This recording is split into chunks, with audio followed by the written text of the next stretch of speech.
Hello students, હું છું Savaliya sir અને ધોરણ 12 સાયન્સ કેમિસ્ટ્રીના part 2 haloalkane haloarene સંયોજનો એના JEE નીટના આ ટેબલ ટોપ લેક્ચર 5 TTL 5માં આપનું સ્વાગત છે. વિદ્યાર્થી મિત્રો, આ લેક્ચરમાં ટોપિક છે ડાયહેલાઇડ સંયોજનોની બનાવટ. આમ તો વિદ્યાર્થી મિત્રો, પોલી હેલોજન સંયોજનો એ મુખ્ય ટાઇટલ આપણે ગણી શકીએ. પોલી હેલોજન સંયોજનો અથવા પોલી હેલાઇડ સંયોજનો. પોલી હેલાઇડ સંયોજનોનો અર્થ એવો થાય કે જેમાં બે કે તેથી વધારે હેલોજન સમૂહો હાજર હોય તો એને આપણે પોલી હેલાઇડ સંયોજનો તરીકે ઓળખી શકીએ. તો એમાં ડાયહેલાઇડ, ટ્રાયહેલાઇડ, ટેટ્રાહેલાઇડ સંયોજનોનો સમાવેશ થાય. એટલે એમાં સૌથી પહેલા આપણે અભ્યાસ કરી રહ્યા છીએ ડાયહેલાઇડ સંયોજનોની બનાવટ. વિદ્યાર્થી મિત્રો, પહેલું છે મિથિલિન ડાયક્લોરાઇડની બનાવટ. હવે આ મિથિલિન ડાયક્લોરાઇડ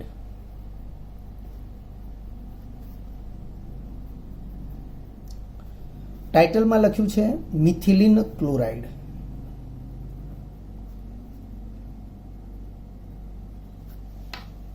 તો યાદ રાખો વિદ્યાર્થી મિત્રો, બોન્ડ CH2 બોન્ડ, આ સમૂહને મિથિલિન સમૂહ કહેવાય. અને મિથિલિન સમૂહ એવું નામ આપણે બોલીએ એટલે CH2 અને કાર્બનની બે સંયોજકતા બાકી છે અને પછી ડાય પૂર્વક ન લગાવીએ અને ફક્ત ક્લોરાઇડ લખીએ તો પણ એનો અર્થ થાય છે કે CH2માં કાર્બનના જે બે બંધ બાકી રહે છે એ બંને બંધ ક્લોરીન સાથે જ જોડાયેલા છે અને તેથી મિથિલિન ક્લોરાઇડ પણ લખી શકાય છે, મિથિલિન ડાયક્લોરાઇડ પણ લખી શકાય છે. હું ફરીથી બોલું છું, બોન્ડ CH2 બોન્ડ, આ સમૂહ મિથિલિન સમૂહ છે અને મિથિલિન સમૂહ એવું આપણે નામ બોલીએ અથવા મિથિલિન સમૂહને વિચારીએ એટલે એમાં કાર્બનના જે બે બંધ બાકી રહે છે અને ફક્ત ક્લોરાઇડ લખી દઈએ એટલે એ બંને બંધ Cl પરમાણુ સાથે જોડાયેલા છે એટલે Cl2 લખવું પડે. એટલે આપણે મિથિલિન ક્લોરાઇડ ને બદલે મિથિલિન ડાયક્લોરાઇડ ન લખીએ તો પણ એ ડાયક્લોરાઇડ જ છે. આ ઘટનાને આપણે આવી રીતે પણ સમજી શકીએ, જેમ કે હું સોડિયમ ક્લોરાઇડ લખું અને કેલ્શિયમ ક્લોરાઇડ લખું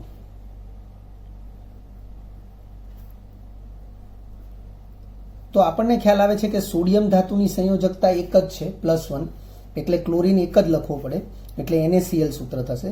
અને કેલ્શિયમ ક્લોરાઇડ લખવું તો Ca, તો કેલ્શિયમની સંયોજકતા 2 છે એટલે કે +2 છે. તો આપણે એક Cl લખીશું તો નહીં ચાલે, Cl2 લખવું પડશે. એટલે અહીં ડાયક્લોરાઇડ આપણે નથી લખતા, એમ અહીં પણ ડાયક્લોરાઇડ લખવાની પ્રથાવત નથી એટલે મિથિલિન ક્લોરાઇડ જ લખી શકાય છે. પણ પ્રશ્ન પૂછવા માટે ધારો કે મિથિલિન ડાયક્લોરાઇડ શબ્દનો ઉપયોગ કરે તો પણ એનું સૂત્ર CH2Cl2 થશે, એ આપણે ધ્યાનમાં રાખીશું. બનાવટની બે પદ્ધતિઓ અહીં દર્શાવેલી છે, બનાવટની 3 પદ્ધતિઓ દર્શાવેલી છે. પહેલી પદ્ધતિ છે CH4 નું સૂર્યપ્રકાશની હાજરીમાં Cl2 વડે ક્લોરિનેશન. સૂર્યપ્રકાશની હાજરીમાં Cl2 વડે ક્લોરિનેશન. વિદ્યાર્થી મિત્રો, ધોરણ 11 સાયન્સ એમાં હાઇડ્રોકાર્બન સંયોજનો, એમાં આલ્કેનના રાસાયણિક ગુણધર્મો, એમાં આ પ્રક્રિયા સ્ટેપ બાય સ્ટેપ આપેલી છે. CH4 પ્રથમ તબક્કે એક Cl2 સાથે સૂર્યપ્રકાશની હાજરીમાં પ્રક્રિયા થશે, -HCl. આ પ્રક્રિયા મુક્તમૂલક વિસ્થાપન પ્રક્રિયા છે, એનાથી પણ આપણે પરિચિત છીએ. તો કાર્બનની 4 સંયોજકતા જે છે, 4 સંયોજકતા હાઇડ્રોજન સાથે જોડાયેલી છે CH4માં અને Cl બોન્ડ Cl છે, બંધ તૂટશે એ સમભાગી વિભાજનથી તૂટશે. ક્લોરીન હાઇડ્રોજનનું સ્થાન લેશે, હાઇડ્રોજન ક્લોરીનનું સ્થાન લેશે એટલે 1 મોલ HCl બનશે અને CH3Cl બનશે પ્રથમ તબક્કે. આ છે ક્લોરોમિથેન અથવા મિથાઇલ ક્લોરાઇડ. અને બીજા તબક્કે બીજો Cl2 અણુ એ ફરીથી સૂર્યપ્રકાશની હાજરીમાં એ અન્ય એક હાઇડ્રોજનને દૂર કરી અને CH2Cl2 આપે છે. અહીં 2 તબક્કામાં પ્રક્રિયા થાય છે પરંતુ આપણે એક જ તબક્કામાં પ્રક્રિયા દર્શાવેલી છે. HNuCl2 છે એ 2 મોલ છે એટલે 2 મોલ Cl2 આપણે લખી શકીએ છીએ, 2 મોલ Cl2 અને 2 મોલ HCl એ દૂર થશે એટલે આપણે -2HCl કરીશું અને આપણને નિપજ તરીકે CH2Cl2 મળશે. ક્લોરોફોર્મ, તો SnCl2 ની હાજરીમાં 2 મોલ HCl સાથે પ્રક્રિયા થશે. હવે વિદ્યાર્થી મિત્રો, અહીંયા 2 મોલ HCl સાથેની જે પ્રક્રિયા આપી છે એમાં SnCl2 એ 2 મોલ HCl સાથે પ્રક્રિયા કરે ત્યારે SnCl4 માં રૂપાંતરિત થાય છે અને 2 નવજાત હાઇડ્રોજન ઉત્પન્ન થાય છે. વિદ્યાર્થી મિત્રો, 2 નવજાત હાઇડ્રોજન એ જો અન્ય કોઈ પ્રક્રિયામાં વપરાવાના ન હોય તો એ H2 માં રૂપાંતરિત પામશે, પરંતુ અહીં પ્રક્રિયામાં વપરાશે ક્લોરોફોર્મનું રિડક્શન કરશે. તો ક્લોરોફોર્મ જે છે એનું બંધારણ આ પ્રકારનું છે કે કાર્બનની 4 સંયોજકતા છે, એમાંથી 3 સંયોજકતા ક્લોરીન સાથે છે. 2 નવજાત હાઇડ્રોજન છે, એક નવજાત હાઇડ્રોજન આ ક્લોરીનને વિસ્થાપિત કરશે એટલે એમાંથી H બોન્ડ C, 2 ક્લોરીન તો રહેશે. આ ક્લોરીનનું વિસ્થાપન નવજાત હાઇડ્રોજન વડે થયું એટલે 2 માંથી 1 હાઇડ્રોજન અહીંયા આવ્યો. બીજો હાઇડ્રોજન જે બાકી રહે છે એની સાથે ક્લોરીન જોડાશે એટલે -HCl થશે. તો આ થયું CH2Cl2, એટલે નિપજ તરીકે આપણને CH2Cl2 મળે છે. ત્રીજા નંબરે છે મિથેનાલ એટલે કે આલ્ડીહાઇડ. તો આલ્ડીહાઇડની PCl5 સાથેની પ્રક્રિયાથી આપણને CH2Cl2 મળે છે. વિદ્યાર્થી મિત્રો, આ પ્રક્રિયામાં C ડબલ બોન્ડ O અને કાર્બન સાથે આવી રીતે 2 હાઇડ્રોજન છે. આ મિથેનાલ અથવા તો આને ફોર્માલ્ડીહાઇડ પણ કહેવાય. તો ફોર્માલ્ડીહાઇડ એ PCl5, તો PCl5 જે છે એમાં ક્લોરીનના 5 પરમાણુ એ ફોસ્ફરસ સાથે જોડાયેલા છે. PCl5 નું બંધારણ P વિભાગના તત્વો પાર્ટ 2 એની અંદર છે જ. હવે અહીંયાથી 2 ક્લોરીન પરમાણુના બંધ તૂટશે.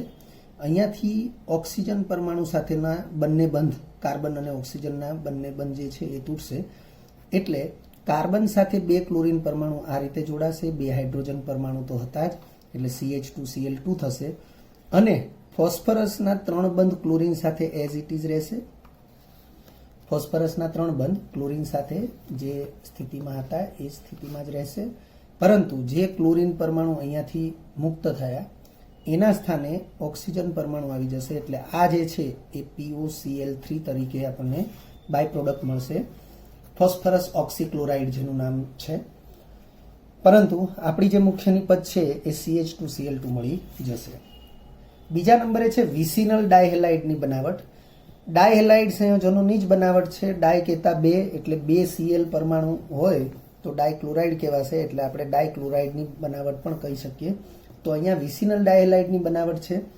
અહીંયા બંને ક્લોરીન એક જ કાર્બન સાથે છે, પરંતુ વિસિનલ ડાયહેલાઇડ જે છે બરોબર, એમાં બંને પડોશી કાર્બન સાથે એક એક ક્લોરીન પરમાણુ આવશે. જેમ કે અહીંયા આલ્કીનમાં અહીંયા ઇથિન પરમાણુને, ઇથિન અણુને આપણે ધ્યાનમાં લીધો છે. ઇથિન અણુની Cl2 સાથે યોગશીલ પ્રક્રિયા થશે. બંને કાર્બન વચ્ચેનો પાઈ બંધ તૂટશે, સિગ્મા બંધ એઝ ઇટ ઇઝ રહેશે અને બંને કાર્બન પરમાણુ સાથે એક એક ક્લોરીન પરમાણુ જોડાઈ જશે. તો આ પ્રકારે આપણને જે નિપજ મળશે એ 1,2-ડાયક્લોરો ઇથેન મળશે, જેને વિસિનલ ડાયહેલાઇડ કહેવાય, કારણ કે બંને પડોશી કાર્બન સાથે એક એક ક્લોરીન પરમાણુ જોડાયેલો છે. ઇથિલિન ગ્લાયકોલમાંથી વિદ્યાર્થી મિત્રો, ઇથિલિન ગ્લાયકોલ એટલે બંને પડોશી કાર્બન સાથે એક એક OH સમૂહ. ઇથિલિન છે એટલે 2 કાર્બન જ ગણાશે એટલે OH સમૂહ 2 વખત. ઇથિલિન ગ્લાયકોલ એ સામાન્ય નામ છે, એનું IUPAC નામ ઇથેન, 2 કાર્બન છે એટલે ઇથેન 1,2-ડાયોલ. વિદ્યાર્થી મિત્રો, આલ્કોહોલ સંયોજનોના IUPAC અને સામાન્ય નામકરણ એનાથી તમે 12 science chemistry part 2 chapter number 11 એમાં પરિચિત થશો. તો તમે જોઈ શકો છો PCl5, 2 મોલ PCl5 વપરાયો. જો એક જ OH સમૂહ હોત તો 1 મોલ PCl5 વપરાત, પણ 2 મોલ OH છે, મતલબ કે 2 OH સમૂહ છે એટલે 2 મોલ PCl5 વપરાશે અને OH નું વિસ્થાપન ક્લોરીન વડે થશે. બાય પ્રોડક્ટ તરીકે 2 મોલ POCl3 અને 2 મોલ HCl મળશે. વિદ્યાર્થી મિત્રો, હેલો આલ્કેનની, આલ્કોહોલમાંથી હેલો આલ્કેનની બનાવટ, એની આ પ્રક્રિયા જે સમીકરણ છે એને જ લગતું સમીકરણ છે. OH નું વિસ્થાપન ક્લોરીન વડે અને એ પ્રકારે બંને OH નું વિસ્થાપન ક્લોરીન વડે PCl5 ની હાજરીમાં થાય છે. ત્રીજા નંબરે છે જેમિનલ ડાયહેલાઇડની બનાવટ. વિસિનલ ડાયહેલાઇડ એટલે 2 પડોશી કાર્બન સાથે એક એક હેલોજન, સમાન હેલોજન પરમાણુ, એટલે વિસિનલ ડાયહેલાઇડ છે. અને જેમિનલ ડાયહેલાઇડ એટલે એક જ કાર્બન સાથે બે સમાન હેલોજન પરમાણુ. વિદ્યાર્થી મિત્રો, એમાં સૌથી પહેલી પ્રક્રિયા છે આલ્કાઇનમાંથી. તો તમે જોઈ શકો છો એક આલ્કાઇનનું આ ટર્મિનલ આલ્કાઇન છે. ટર્મિનલ આલ્કાઇનનો અર્થ થશે છેડા ઉપર, કાર્બન શૃંખલાના છેડાના સ્થાને C ટ્રિપલ બોન્ડ H હોય તો એને ટર્મિનલ આલ્કાઇન કહેવાય. ટર્મિનલ આલ્કાઇનની પ્રક્રિયા પ્રથમ તબક્કે HX સાથે થશે. આ પ્રક્રિયા યોગશીલ પ્રક્રિયા છે. તો તમે જોઈ શકો છો HX સાથેની પ્રક્રિયા જે છે એ માર્કોનિકોના નિયમ પ્રમાણે થાય છે. હાઇડ્રોજન છે એ આ કાર્બન સાથે જોડાય છે કે જેની પાસે હાઇડ્રોજન છે, અને હેલોજન છે એ કાર્બન સાથે જોડાય છે જેની પાસે હાઇડ્રોજન નથી. એટલે સાપેક્ષમાં ઓછા હાઇડ્રોજન ધરાવતા કાર્બન સાથે હેલોજન પરમાણુ જોડાયો, એ પ્રમાણે આપણે અહીં X બતાવીએ છીએ. અને ફરીથી HX સાથે યોગશીલ પ્રક્રિયા થશે, એટલે ફરીથી માર્કોનિકોના નિયમ પ્રમાણે આ કાર્બન પાસે હાઇડ્રોજન નથી એટલે હેલોજન પરમાણુ ત્યાં જોડાશે, અને હાઇડ્રોજન પરમાણુ એ CH2 વાળા કાર્બન સાથે જોડાઈને CH3 થશે. એટલે આ પ્રકારે આપણને એક જ કાર્બન સાથે બે હેલોજન પરમાણુ ધરાવતી નિપજ, એટલે જેને જેમિનલ ડાયહેલાઇડ નિપજ કહેવાય છે. એ જ પ્રકારે અન્ય એક રીતે જેમિનલ ડાયહેલાઇડ નિપજ મેળવી શકાય છે આલ્ડીહાઇડમાંથી.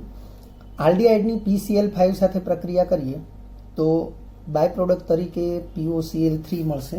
જે આપણે અહીં સમજાવ્યું છે એ જ વસ્તુ છે કે અહીંયા ફોર્માલ્ડીહાઇડ છે તો એમાંથી આપણને મિથિલિન ડાયક્લોરાઇડ મળે છે, પરંતુ અન્ય આલ્ડીહાઇડ, ફોર્માલ્ડી સિવાયનો અન્ય આલ્ડીહાઇડ અહીંયા આપણે યુઝ કરવો પડશે કે જેનાથી આપણને CHO સમૂહ છે એનું રૂપાંતર CHCl2 સમૂહમાં થશે. એટલે આપણને ટર્મિનલ જેમિનલ ડાયક્લોરાઇડ એટલે કે છેડા ઉપર જે કાર્બન હોય એની સાથે બે ક્લોરીન પરમાણુ ધરાવતો જેમિનલ ડાયક્લોરાઇડ નિપજ તરીકે મળશે. વિદ્યાર્થી મિત્રો, ત્યારબાદનો ટોપિક છે ટ્રાયહેલાઇડની બનાવટ. ખૂબ જ અગત્યનો ટોપિક ટ્રાયહેલાઇડની બનાવટ. આજના લેક્ચરમાં આપણે જે આ પોલીહેલોજન સંયોજનો અથવા પોલીહેલાઇડ સંયોજનોની બનાવટને એના વિશે જે અભ્યાસ કરી રહ્યા છીએ, તો આ ચેપ્ટરમાંથી ઘણા MCQ પૂછાયેલા છે આ ટોપિકમાંથી. તો એમાં સૌથી પહેલાં છે ક્લોરોફોર્મની બનાવટ. ક્લોરોફોર્મ એ ખૂબ જ અગત્યનો ટોપિક છે. ક્લોરોફોર્મની બનાવટ માટે તમને ત્રણ પ્રક્રિયા આપી છે. CH4, તો જેમ મિથિલિન ડાયક્લોરાઇડ માટે આપણે જોયું કે સૂર્યપ્રકાશની હાજરીમાં 2 મોલ Cl2 સાથે પ્રક્રિયા હતી, એમ અહીંયા સૂર્યપ્રકાશની હાજરીમાં 3 મોલ Cl2 સાથે પ્રક્રિયા છે. 3 મોલ HCl બાય પ્રોડક્ટ તરીકે મળશે, અને આમાંથી 3 હાઇડ્રોજનનું વિસ્થાપન ક્લોરીન પરમાણુ વડે થઈ અને આપણને ક્લોરોફોર્મ મળશે. એના પછી CCl4 એટલે કે કાર્બન ટેટ્રાક્લોરાઇડ અથવા ટ્રાયક્લોરોમિથેન, એની પ્રક્રિયા એ Fe શુદ્ધ લોખંડ અને પાણીના મિશ્રણ સાથે કરવામાં આવે છે. તો એનાથી જે ઉત્પન્ન થશે નવજાત હાઇડ્રોજન, એ નવજાત હાઇડ્રોજન એ પ્રક્રિયામાં ભાગ લે છે. એક ક્લોરીનનું વિસ્થાપન હાઇડ્રોજન વડે થશે અને બાદ થતો ક્લોરીન એ બીજા હાઇડ્રોજન સાથે HCl આપશે. આપણે પ્રક્રિયા સમીકરણને આ રીતે સમજી શકીએ કે Fe પ્લસ 2H2O, તો FeOH ટ્વાઇસ પ્લસ 2H, આને નવજાત હાઇડ્રોજન કહેવાય. આ નવજાત હાઇડ્રોજન એ કાર્બન ટેટ્રાક્લોરાઇડ સાથે આ રીતે પ્રક્રિયા કરશે. 2 નવજાત હાઇડ્રોજન છે, એક ક્લોરીનને દૂર કરી અને એક હાઇડ્રોજન એનું સ્થાન મેળવશે, એટલે કાર્બન સાથે 3 ક્લોરીન રહેશે અને એક હાઇડ્રોજન આવશે. અને જે ક્લોરીન દૂર થયો છે એ બીજા હાઇડ્રોજન સાથે, કારણ કે 2 હાઇડ્રોજન છે, એક હાઇડ્રોજન ક્લોરીનનું સ્થાન મેળવે છે અને ક્લોરીન એ બાકી રહેતા બીજા હાઇડ્રોજન સાથે HCl બાય પ્રોડક્ટ તરીકે આપશે અને આપણને મુખ્ય નિપજ તરીકે ક્લોરોફોર્મ મળશે. એટલે અહીં આપણે જે પ્રક્રિયા સમીકરણ આપ્યું છે એમાં બાય પ્રોડક્ટ તરીકે HCl છે અને મુખ્ય નિપજ તરીકે ક્લોરોફોર્મ છે. ત્યારબાદ આ જે પદાર્થ છે એ છે ક્લોરલ હાઇડ્રેટ.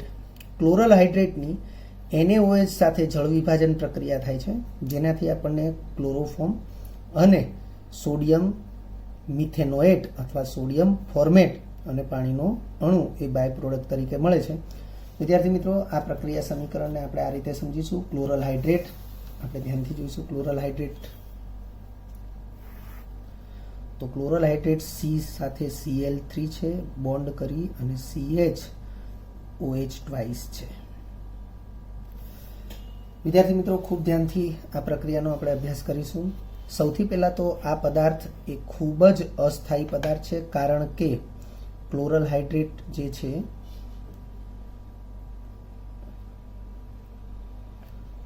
એમાં એક જ કાર્બન સાથે 2 OH સમૂહ છે. પણ એક જ કાર્બન સાથે 2 OH સમૂહ હોય એટલે એ ખૂબ જ અસ્થાયી હોય છે. આપણે એને થોડું અલગથી સમજીએ, શા માટે અસ્થાયી હોય છે. આ સ્થાને સમજીએ કે જ્યારે એક કાર્બન સાથે 2 OH સમૂહ હોય છે ત્યારે ઓક્સિજનના 2 અબંધકારક ઇલેક્ટ્રોન યુગ્મ છે એ અવકાશમાં એ ખૂબ જ મોટી અપાકર્ષણ અસર પેદા કરે છે અને પરિણામે આ જેમિનલ ડાયહાઇડ્રોક્સી, એક જ કાર્બન સાથે 2 OH સમૂહ હોય એને જેમિનલ ડાયહાઇડ્રોક્સી કહેવાય.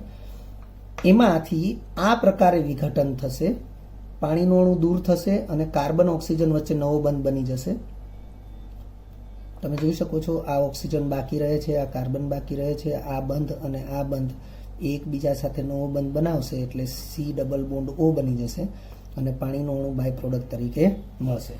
હવે વિદ્યાર્થી મિત્રો, અહીંયા જેમિનલ ડાયહાઇડ્રોક્સી જ છે, પરંતુ ક્લોરલ હાઇડ્રેટ જે છે એ જેમિનલ ડાયહાઇડ્રોક્સી હોવા છતાં પણ સાપેક્ષમાં થોડી સ્થિરતા ધરાવે છે. તમે જેમિનલ ડાયહાઇડ્રોક્સી છે, તમે જોઈ શકો છો એક જ કાર્બન સાથે 2 OH સમૂહ છે અને એમ છતાં એ સાપેક્ષમાં થોડી સ્થિરતા ધરાવે છે. તો એની માટેનું કારણ કંઈક આવું છે કે ક્લોરીન પાસે પણ અબંધકારક ઇલેક્ટ્રોન યુગ્મ હોય છે અને ક્લોરીન એ વિદ્યુત ઋણ તત્વ છે અને આ હાઇડ્રોજન એને મેં આ બાજુએ બતાવ્યા છે, એની બદલે જો હું આ બાજુએ બતાવું તો ક્લોરીન અને ઓક્સિજન વચ્ચે આવું આકર્ષણ પેદા થશે. ક્લોરીન અને હાઇડ્રોજન વચ્ચે આવું આકર્ષણ પેદા થશે, જેને આપણે હાઇડ્રોજન બંધ કહીએ છીએ. એટલે હાઇડ્રોજન બંધને કારણે આંતઃ આણ્વીય હાઇડ્રોજન બંધ કહેવાય. આંતઃ આણ્વીય હાઇડ્રોજન બંધને કારણે એ ક્લોરલ એ સાપેક્ષમાં થોડો સ્થાયી પદાર્થ હોય છે. અધરવાઇઝ કોઈ પણ જેમિનલ ડાયહાઇડ્રોક્સી છે એ અસ્થાયી પદાર્થ છે. તો આ જે ક્લોરલ હાઇડ્રેટ છે એ ક્લોરલ હાઇડ્રેટ એ જેવો NaOH ના સંપર્કમાં આવશે ધ્યાનથી, એટલે તરત જ એ વધારે સક્રિય બનશે અને એમાંથી સૌથી પહેલા પાણીનો અણુ દૂર થઈ જશે. તો વિદ્યાર્થી મિત્રો, ક્લોરલ હાઇડ્રેટમાંથી પાણીનો અણુ દૂર કેવી રીતે થશે એ ધ્યાનથી જોઈ લો કે આ C, એની સાથે 3 ક્લોરીન છે જ. હવે આ કાર્બન કે જેમાં 2 OH સમૂહ છે, ક્લોરલ હાઇડ્રેટ એટલે 2 OH સમૂહને હું આ રીતે બતાવી દઉં છું અને એક હાઇડ્રોજન પણ છે. તો ક્લોરલ હાઇડ્રેટનું સૂત્ર CCl3CH જે અહીં આપણે લખેલું જ છે, બતાવેલું જ છે, CH3CHOH ક્લોરલ હાઇડ્રેટ.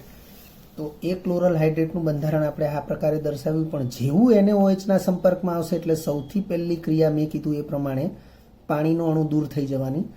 એટલે પાણીના અણુને હું બાય પ્રોડક્ટ તરીકે બતાવી દઉં. એટલે હવે જે બન્યું એ CCl3, તમે જોઈ શકો છો આ CCl3 અને બોન્ડ હવે આ બન્યું એ આ કાર્બનનો બંધ અને આ ઓક્સિજનનો બંધ એકબીજા સાથે બંધ બનાવે એટલે આ CHO બન્યું. તો હું એને બતાવું છું C ડબલ બોન્ડ O અને H. તો વિદ્યાર્થી મિત્રો, આ જે પદાર્થ છે એને ક્લોરલ કહેવાય છે. એટલે પ્રથમ તબક્કે શું થયું? પ્રથમ તબક્કે NaOH ની હાજરીમાં પાણીનો અણુ દૂર થયો અને ક્લોરલ બન્યું. ફરીથી સ્પષ્ટતા કરી દઈએ.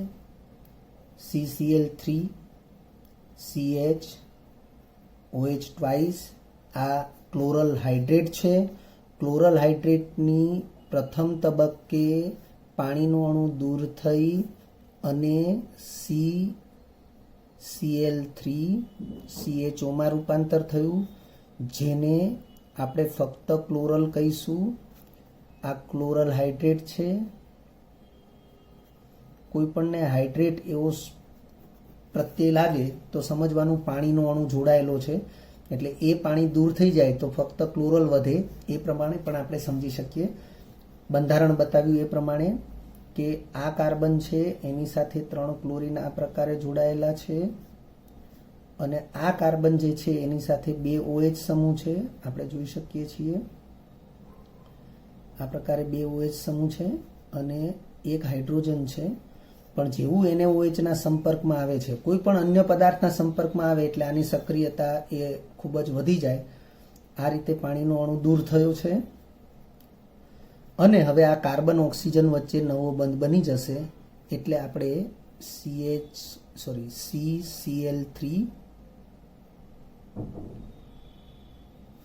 CCl3 bond C double bond O અને કાર્બન સાથે હાઇડ્રોજન આપણે આ રીતે દર્શાવ્યું. આ ક્લોરલ થયું અને હવે NaOH પ્રક્રિયામાં ભાગ લેશે. NaOH ની હાજરીથી જ આ થયું છે, પણ NaOH બીજા તબક્કે પ્રક્રિયામાં ભાગ લેશે. NaOH ના 2 ભાગ પડશે, H અને ONA. તો અહીંથી બંધ તૂટશે H અને ONA, અહીંથી બંધ તૂટશે. તો એક અણુ થયો CCl3 બોન્ડ, સોરી વિદ્યાર્થી મિત્રો, અહીંયા નહીં, અહીંથી બંધ તૂટશે, માય મિસ્ટેક. અહીંથી બંધ તૂટશે, આ જગ્યા નહીં, આ જગ્યાએથી બંધ તૂટશે. આ બંધ તૂટ્યો અને એવી રીતે H bond C double bond O અને આ અહીંથી બંધ તૂટવાથી 2 ટુકડા થયા.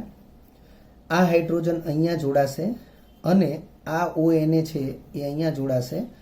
અર્થ હાઇડ્રોજન અહીંયા જોડાશે એટલે Cl3 C અને H થયું, એટલે આ જે છે એ છે CHCl3 ક્લોરોફોર્મ, અને આ જે ટુકડો છે H C double bond O અને અહીંયા ONA આવ્યું, એટલે આને કહેવાશે HCOONA.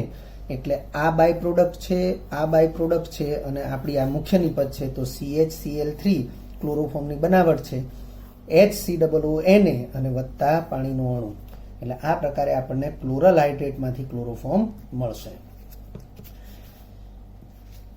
જો અહીંયા એક નોંધ લખી છે કે આ પ્રક્રિયા C છે એ શુદ્ધ ક્લોરોફોર્મ મેળવવાની રીત છે. એટલે શુદ્ધ ક્લોરોફોર્મ જો મેળવવો હોય તો આ પ્રક્રિયા C પ્રમાણે મેળવી શકાય. અન્ય ટ્રાયહેલાઇડ જેમાં ક્લોરોફોર્મ વિશે છે, એમ અન્ય ટ્રાયહેલાઇડ જે છે એમાં ક્લોરલની બનાવટ આપેલી છે. ક્લોરલ આપણે કીધું કે આને ક્લોરલ કહેવાય, તો એ ક્લોરલની બનાવટ તમને અહીંયા બતાવેલી છે. આ છે ઇથેનાલ. ઇથેનાલને આપણે એસિટાલ્ડીહાઇડ પણ કહી શકીએ. નામ લખી દઈએ આપણે, ઇથેનાલ, અથવા આનું સામાન્ય નામ એસિટાલ્ડીહાઇડ છે. 3 મોલ Cl2 ની હાજરીમાં 3 મોલ Cl2 ની હાજરીમાં અહીંયાથી 3 હાઇડ્રોજનનું વિસ્થાપન થશે અને Cl3C CHO મળશે, જેને ક્લોરલ કહેવાય છે.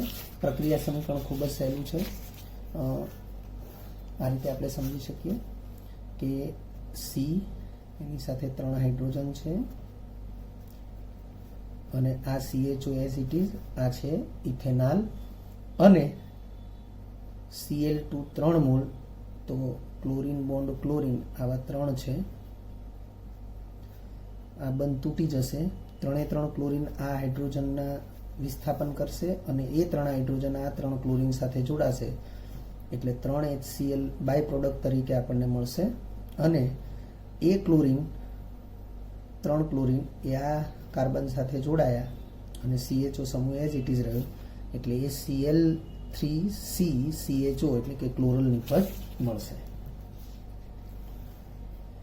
ત્યારબાદ આ છે પ્રોપેનોન. પ્રોપેનોન જે છે એ IUPAC નામ છે. પ્રોપેનોનને સામાન્ય નામ તરીકે ડાયમિથાઇલ કીટોન પણ કહેવાય અને એસિટોન પણ કહેવાય. સેમ પ્રક્રિયા છે. 3 મોલ Cl2 સાથે પ્રક્રિયા થશે, 3 HCl દૂર થશે કોઈ પણ એક છેડાના, તમે જોઈ શકો છો, કાં તો આ છેડાના અથવા આ છેડાના 3 હાઇડ્રોજન દૂર થશે. આપણે આ છેડાના 3 હાઇડ્રોજન દૂર થયેલા બતાવ્યા છે, એના સ્થાને 3 ક્લોરીન આવ્યા, અને દૂર થયેલા હાઇડ્રોજન એ અન્ય 3 ક્લોરીન સાથે 3 HCl ના અણુ બાય પ્રોડક્ટ તરીકે બનાવશે, જેને આપણે 111, એક જ કાર્બન ઉપર 3 ક્લોરીન છે એટલે 111 ટ્રાયક્લોરોપ્રોપેનોન એવું એનું IUPAC નામ લખી શકીએ છીએ.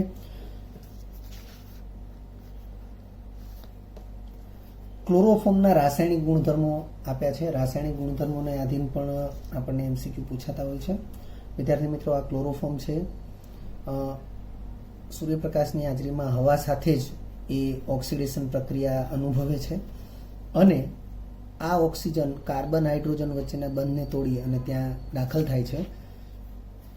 આપણને એક મધ્યવર્તી આવી નિપજ મળે છે, જે પુનઃરચનાથી, એટલે કે એના અંદરના ભાગેથી HCl નો અણુ દૂર થઈ અને આપણને આવો ફોસ્જીન વાયુ મળે છે.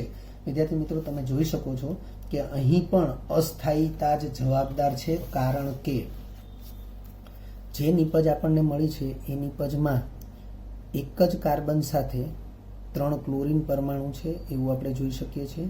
ક્લોરીન પરમાણુની સાથે 3 અબંધકારક ઇલેક્ટ્રોન યુગ્મ હોય જ છે. ઓક્સિજન પરમાણુ સાથે પણ 2 અબંધકારક ઇલેક્ટ્રોન યુગ્મ હોય છે, અને આવી રીતે હાઇડ્રોજન પરમાણુ છે. તો અહીંયા અબંધકારક ઇલેક્ટ્રોન યુગ્મ વચ્ચેનું અપાકર્ષણ એટલી હદ સુધી વધી જાય છે કે જેનાથી આ પ્રકારે બંધ તૂટવાની ક્રિયા થશે. HCl દૂર થઈ અને કાર્બન ઓક્સિજન વચ્ચે નવો બંધ બની જશે, જેના કારણે નિપજ તરીકે કાર્બન સાથે 2 ક્લોરીન આ પ્રકારે અને ડબલ બોન્ડથી ઓક્સિજન, એવી રીતે આપણને નિપજ મળશે, જેને આપણે ફોસ્જીન વાયુ તરીકે ઓળખીએ છીએ. વિદ્યાર્થી મિત્રો, ફોસ્જીન વાયુ સ્વભાવે ઝેરી છે. ફોસ્જીન વાયુ સ્વભાવે ઝેરી છે એટલે ક્લોરોફોર્મની બોટલ જો લાંબો સમય ખુલ્લી રહે તો હવામાંના ઓક્સિજનની હાજરીમાં એ ક્લોરોફોર્મની અંદર ફોસ્જીન એ દ્રાવ્ય સ્વરૂપે હાજર થઈ જાય છે, અને પછી એવી જે ક્લોરોફોર્મની બોટલ છે એ જો દર્દીને ઓપરેશન પહેલાં બેભાન કરવા માટે વાપરવામાં આવે તો દર્દીના જીવનું જોખમ ઊભું થાય છે. લખ્યું છે, આથી ઉપરોક્ત પ્રક્રિયાનો વેગ ઘટાડવા અથવા અટકાવવા માટે નીચે મુજબના 2 ઉપાય છે. ઉપરોક્ત પ્રક્રિયા એટલે કે હવાની હાજરીમાં ક્લોરોફોર્મમાંથી, આ જે પ્રક્રિયા આપણે હમણાં સમજ્યા કે હવાની હાજરીમાં આ જે ક્લોરોફોર્મ છે એમાંથી ફોસ્જીન વાયુ બને, અને મેં ચર્ચા કરી એ પ્રમાણે કે જો એ ક્લોરોફોર્મની બોટલમાંથી ક્લોરોફોર્મનો ઉપયોગ એ દર્દીને બેભાન કરવા માટે કરવામાં આવે તો ફોસ્જીનને કારણે દર્દીને જીવનું જોખમ રહે છે. તો હવે એ ક્લોરોફોર્મની બોટલમાં ફોસ્જીન ન બને એટલા માટે પ્રક્રિયાને શું કરવું પડે? વેગ ઘટાડવો પડે અથવા તો અટકાવવી પડે. એટલે લખ્યું છે, આથી ઉપરોક્ત પ્રક્રિયાનો વેગ ઘટાડવા અથવા અટકાવવા માટે નીચે મુજબના 2 ઉપાય કરવામાં આવે છે. સૌથી પહેલું, ઘેરા રંગની બોટલમાં છલોછલ ક્લોરોફોર્મ ભરીને હવાચુસ્ત રીતે બંધ કરવું જોઈએ, કારણ કે ઘેરા રંગની બોટલ હશે તો સૂર્યપ્રકાશ દાખલ થઈ શકશે નહીં, અને છલોછલ ભરેલી હશે તો એમાં હવા દાખલ થઈ શકશે નહીં. અને બીજા નંબરે લખ્યું છે, થોડા પ્રમાણમાં ઇથેનોલ ઉમેરવામાં આવે છે. તમે જોઈ શકો છો કે આ ક્લોરલ છે. ઇથેનોલ ઉમેરવાથી ક્લોરલ એનું રૂપાંતર એ ઇથાઇલ કાર્બોનેટમાં થાય છે, જે નુકસાનકારક હોતો નથી, અને સામે 2 મોલ HCl મુક્ત થાય છે. એટલે કે ફોસ્જીન છે એનું રૂપાંતર ઇથાઇલ કાર્બોનેટમાં થઈ જાય, અને તેથી એ નુકસાનકારક રહેતું નથી. ત્યાર પછી છે જલીય NaOH સાથે પ્રક્રિયા અથવા જળ વિભાજન પ્રક્રિયા. વિદ્યાર્થી મિત્રો, ક્લોરોફોર્મના રાસાયણિક ગુણધર્મો, એમાં સૌથી પહેલું ઓક્સિડેશન હતું, અને બીજા નંબરે છે જલીય NaOH સાથે પ્રક્રિયા અથવા એને કહેવાય જળ વિભાજન પ્રક્રિયા. તમે જોઈ શકો છો કે આ ક્લોરોફોર્મનું બંધારણ છે, 3 મોલ NaOH સાથે પ્રક્રિયા કરે છે તો 3 મોલ સોડિયમ અને 3 મોલ ક્લોરીન, એટલે કે એક જ કાર્બન સાથેના 3 ક્લોરીન અને આ 3 સોડિયમ એ એકબીજા સાથે જોડાય અને 3 મોલ NaCl બાય પ્રોડક્ટ તરીકે આપશે. આ 3 NaOH માંના આ 3 OH સમૂહ એ 3 ક્લોરીનનું સ્થાન મેળવશે. એટલે પ્રક્રિયા સમીકરણને જો આપણે સમજીએ તો આ રીતે સમજી શકાય. કાર્બન સાથે 3 ક્લોરીન હાજર છે ક્લોરોફોર્મની અંદર અને 1 હાઇડ્રોજન હાજર છે અને NaOH જે છે એ NaOH 3 અણુ છે. તો 3 OH સમૂહ એ 3 ક્લોરીન સમૂહના સ્થાને આવી જશે અને આ ક્લોરીન સોડિયમ સાથે NaCl બનાવશે. એટલે આપણને નિપજ તરીકે કાર્બન સાથે 3 ક્લોરીન હતા અને હવે કાર્બન સાથે 3 OH સમૂહ હશે. વિદ્યાર્થી મિત્રો, કાર્બન સાથે 3 OH સમૂહ છે એનું સામાન્ય નામ છે ઓર્થોફોર્મિક એસિડ, જે ખૂબ જ અસ્થાયી છે. કારણ કે હમણાં આપણે એમ સમજાવ્યું કે જો જેમિનલ ડાયહાઇડ્રોક્સી હોય એટલે કે એક જ કાર્બન સાથે 2 OH સમૂહ હોય તો તે અસ્થાયી હોય છે, ખૂબ જ અસ્થાયી. અહીંયા એક કાર્બન સાથે 3 OH સમૂહ છે તો એ તો અતિશય અસ્થાયી થશે. અને એના કારણે શું થશે? તો એના કારણે જે આપણે આગળ સમજાવ્યું હતું એ પ્રમાણે કે આવી રીતે પાણીનો અણુ દૂર થાય, કાર્બન ઓક્સિજન વચ્ચે દ્વિબંધ બની જાય, એટલે હાઇડ્રોજન કાર્બન ઓક્સિજન વચ્ચે દ્વિબંધ, હું દ્વિબંધ બતાવી દઉં અને એક OH સમૂહ છે એને એઝ ઇટ ઇઝ રાખું તો મને નિપજ તરીકે ફોર્મિક એસિડ મળશે. અને એ ફોર્મિક એસિડ છે એ NaOH સાથે પ્રક્રિયા ફરીથી કરશે આગળ.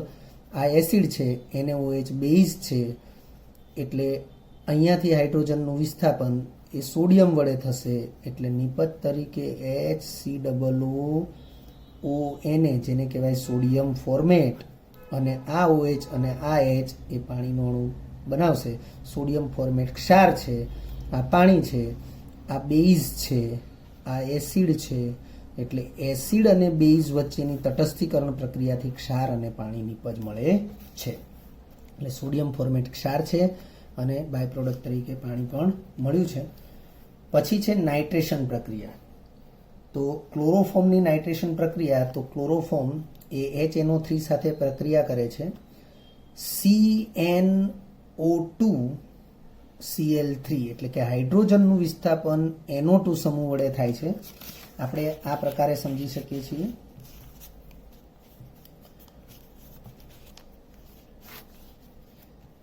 N bond O bond H. હું નાઇટ્રિક એસિડનું બંધારણ બતાવી રહ્યો છું. નાઇટ્રિક એસિડના બંધારણમાં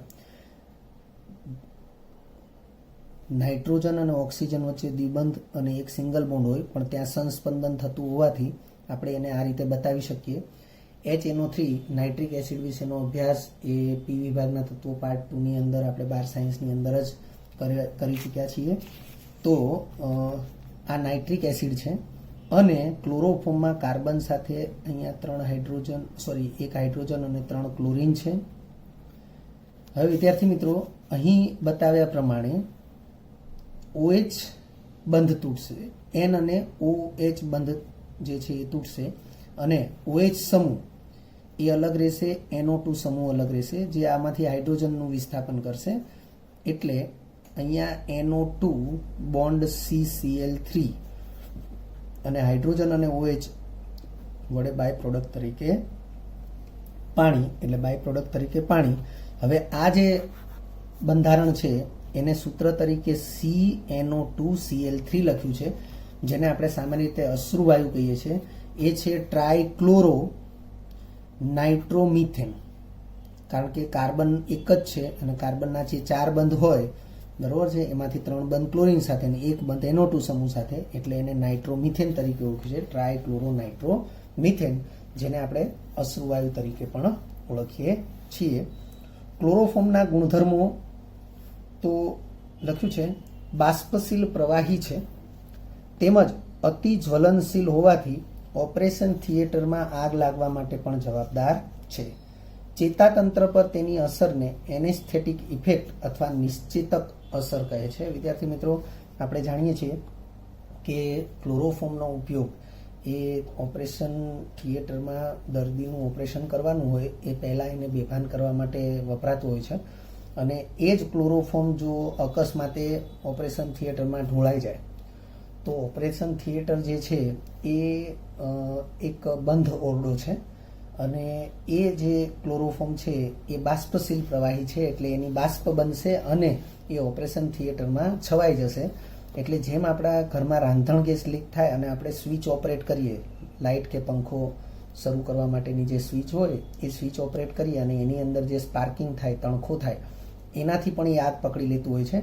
એમાં ક્લોરોફોર્મની બાષ્પ છે એ જો ઓપરેશન થિયેટરમાં ફેલાઈ ગઈ હોય તો લાઇટ કે પંખો કરવા માટેની જે સ્વિચ છે એને ઓપરેટ કરવામાં આવે અથવા અન્ય કોઈ પણ ઇલેક્ટ્રિક ગેજેટને શરૂ કરવા માટે સ્વિચ ઓપરેટ કરવામાં આવે તો એના તણખાથી એ આગ પકડી લે છે. એટલે અહીંયા લખ્યું છે કે અતિ જ્વલનશીલ હોવાથી ઓપરેશન થિયેટરમાં આગ લાગવા માટે જવાબદાર છે અને ચેતાતંત્ર ઉપર એની જે અસર છે, મીન્સ કે દર્દીને બેભાન કરવા માટે એને સૂંઘાડવામાં આવે છે તો એ નિશ્ચેતક અસર છે, જેને એનેસ્થેટિક ઇફેક્ટ, આ મેડિકલ સાયન્સનો શબ્દ છે, એનેસ્થેટિક ઇફેક્ટ કહે છે. અને તેથી જ ઓપરેશન પહેલાં દર્દીને બેભાન કરવા માટે આ જે ક્લોરોફોર્મ વડે એને બેભાન કરે એ જે ડૉક્ટર છે એ સ્પેશિયલ ડૉક્ટર હોય છે અને એને ડૉક્ટર ઓફ એનેસ્થેશિયા એવું નામ આપવામાં આવ્યું છે.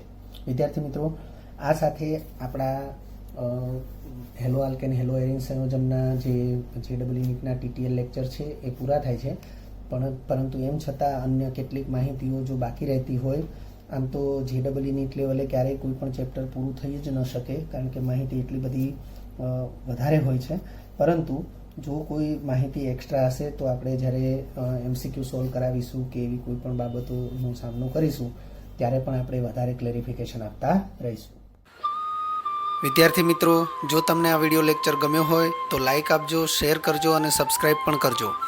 અગાઉના લેક્ચરનું રિવિઝન અને પાઠ્યપુસ્તકનું વાંચન કરતા રહેજો. આ લેક્ચર અંગે કોઈ પણ ડિફિકલ્ટી હોય તો મને વોટ્સઅપ કરી શકાય. આભાર. ફરી મળીશું નવા વિડીયો લેક્ચરમાં.